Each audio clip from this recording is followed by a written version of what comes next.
Atras tayo konti. Sometimes.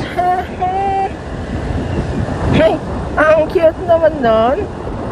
TNT 3135 yata yun eh. From Benelli.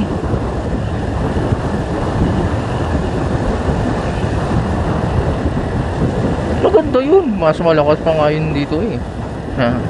Maliit.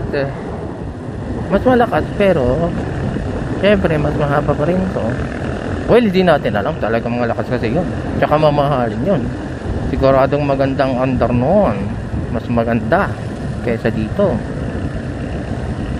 Etong ano, CR152, maganda ang makina sa totoo lang.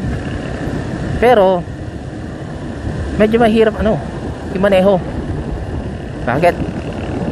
Yung kadena niya kumakadyot-kadyot eh. Binawasan ko na ganun pa rin. Siguro magdagdag na lang tayo ng sprocket.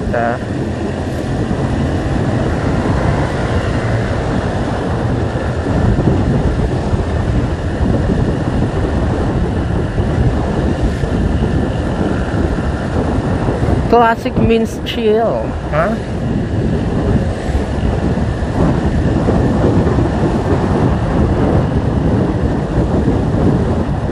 Dito ka na, takbo mo pa rin 80. Huwag naman. Daming tawiran dito. May mga tao pang tumatawid.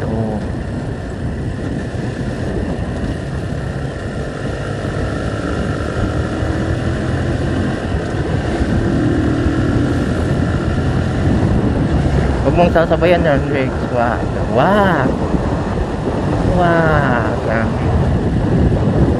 Ang maging dahilan ng aksidente nilang dalawa, magpapakatarantado pa ng mas matindi yung driver niya.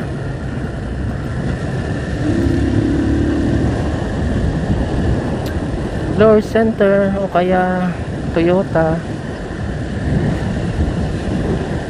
yan. Basta car dealer lang. Hindi, parang yung binibenta nun, Toyota yun. Di ba ganon? Pag magbenta ka ng sasakyan hindi pwedeng car dealer lang. Kung second hand car dealer. Pero pag brand new, dapat nakalagay Toyota, Chev. Kung pagsasabayin mo lahat, dapat na lahat merong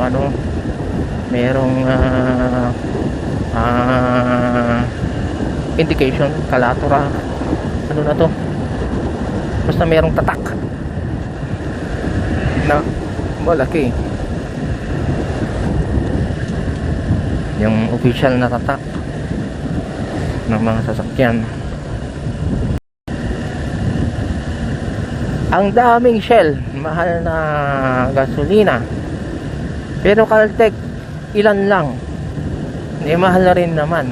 Mabenta naman ang Shell. Bakit ang Caltex hindi? May Tecron pa sila. Baka may magtyagang mag-vlog niyan. Search. Ako kasi tamad ako nasa floor center na yata tayo. Hindi, floor shakies to Wala pa. Dito na lang tayo sa gitna. Hindi pa ako kumakain sa shakies. Ilang taon na ako. May bawang pa yata to Bawang pa to. Ano ka ba? Hindi pa to Sanfo.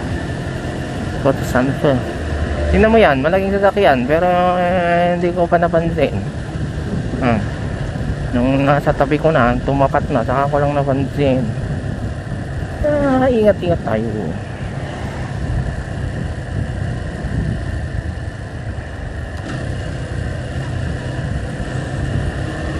Kaya mainit na.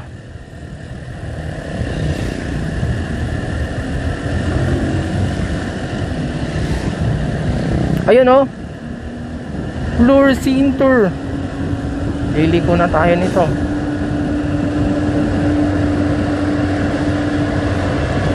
Bawang pa pala to Hindi pa to San Fernando Bawang pa to San Fernando na. Sabi naman San Fernando. O di okay.